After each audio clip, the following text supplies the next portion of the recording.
Hi and welcome to the farm. Today we're going to be taking our first really close look at our Eco Battery 51 volt 105 amp hour golf cart battery. Last time you'll remember we opened it up, got it out of the box, took a quick glance at it, but today we're going to be taking a deeper, closer look at it and going over some of its specs. Before we go any further, this is a 51 volt battery. It replaces the 48 volt battery pack found in most golf carts. I will screw this up. I will call it a 48 volt battery, I'm sure, at some point in this video. First, we should talk about the physical properties of the battery, which is probably the most boring part. This battery is 13.14 inches wide. That's 13 and a smidge for my southern brothers. 12.24 inches deep. That's 12 inches and a skosh for my northern brothers. And 10.15 inches tall. That's 10 and 3/20ths for the Victorians out there. The case, powder-coated steel. It has two nice retractable handles, rubber pads. This battery weighs 94 pounds. That's, oh, there goes my back, for the older generation out there. And if you fall into this category, please do yourself a favor, get your grandkids to lift this thing, because no joke, this thing's heavy. But joking aside, this battery is heavy. And it sounds really heavy. But bear in mind, it's going to be replacing 4 12-volt batteries in our golf cart. That's not 1 or 2 or 3, but 4 stones. 4 batteries that weigh a total of 385 pounds. So in the grand scheme of things, it's not that heavy. Next, let's talk about the cells that make up this battery. I've not been able to find the exact model number of the cells that go into this battery. It doesn't appear anywhere on any of their data sheet. Only that it is a prismatic lithium iron phosphate battery, which is the big rectangular cells, according to the data on their website, that do support running 2 of these batteries in parallel. That would be 210 amp hours. You can run a week on a couple of these. This battery is built in a 1P16S cell configuration. And what that means is the S part of that designation, because it makes perfect sense to start reading at the back of the spec. The S part of that designation means that there are 16 cells in series to create one bank. And then the 1P means that there are 1 banks in parallel, which is stupid because you can't have one thing in parallel. Parallel literally describes the relationship between multiple things. I'm sure they just put it there because if they didn't, they'd have idiots like me calling up going, what's your parallel configuration? Now comment below if you'd like to have a discussion on whether or not it ought to be 0P or 1P. Now the 38 volt battery uses a 1P12S cell configuration, and the 70 volt battery uses a 1P22S cell configuration. Using advanced mathematics, typically reserved for calculating nuclear fuel cell decay rates, and processing those equations on my Casio CX20 from 1982, double checking it on my TI-35 from high school with a dodgy battery, I have deduced a nominal cell voltage of 3.2 volts. It's completely typical for a lithium iron phosphate battery. Now let's talk about charging.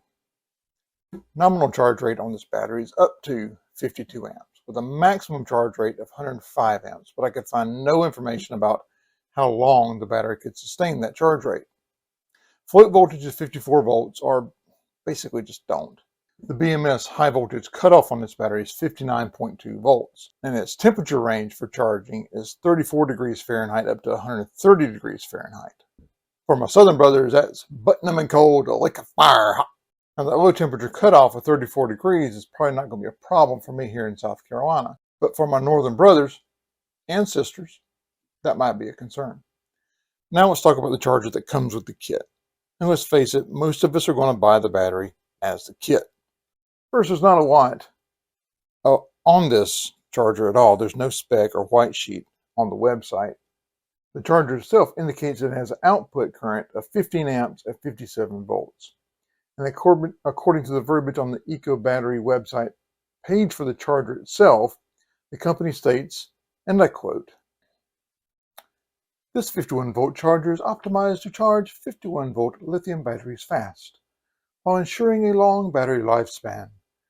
Designed and optimized for use with our Gen 2 51 volt lithium batteries, LiFePO4, by the Eco Battery.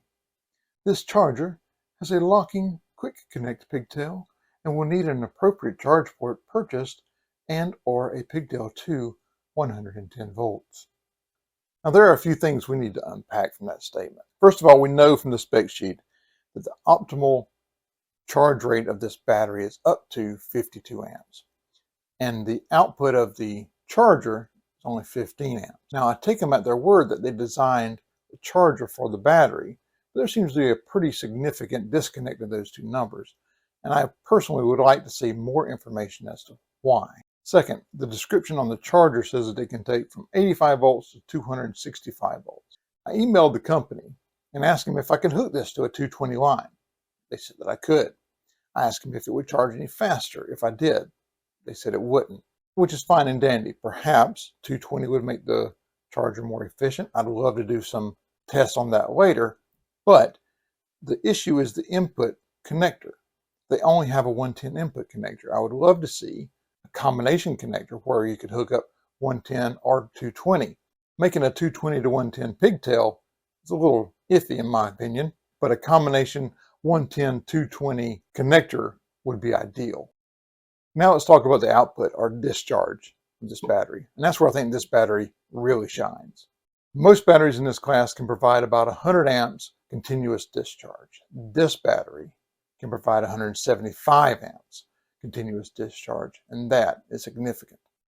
For 30 seconds, it can provide 300 amps discharge, and for 3 seconds, it can provide 600 amps maximum discharge. Other notables here. Now, like pretty much every other battery in this category, this one has Bluetooth. But the Eco battery has something few others do, and that's CAN bus. CAN bus was invented in 1983 by the Robert Bosch Corporation for the automotive industry, and it debuted at the 1986 SEE conference.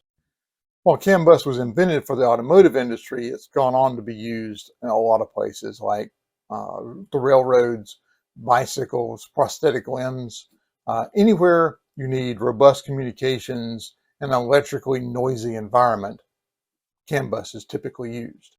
I love this technology for golf cart batteries. I'd love to see it all throughout the karting industry. I'd love to see the manufacturers pick it up and have CAN bus for, controllers, blinkers, brake lights, all that kind of stuff, just like there is in the automotive industry. There's no reason why it couldn't and shouldn't be used in the karting industry as well. Well, I think that'll do it for our first look at the Eco battery. Hopefully the next couple of videos will be me installing this battery and getting that cart back together. I'm not sponsored by anybody. I'm not sponsored by Eco Battery. I'm only sponsored by myself. So if you're not subscribed, please subscribe. Don't forget to hit that like button. And as always, thanks for joining me on the farm.